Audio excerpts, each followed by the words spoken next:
Assalamu alaikum wa rahmatullahi wa barakatuh. Welcome everyone to our latest video tutorial.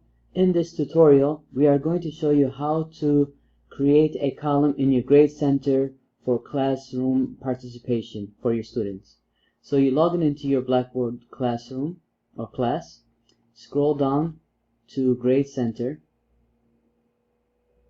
click on fold grade center, then click on create column. Type in the column name.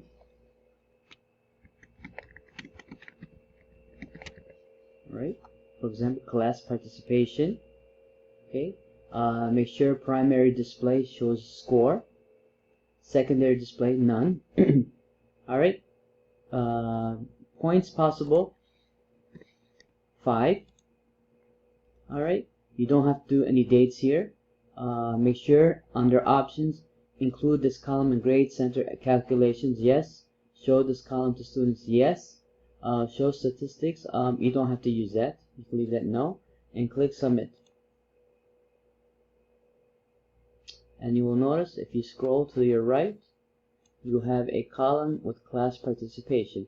All you have to do is click here and click in the box as it shows right here, and then you can enter the score, either 0, 1, 2, 3, 4, or 5, depending on your students. Okay, and that will save the class participation for your students. Okay, that's all for this tutorial. Thank you for watching and enjoy.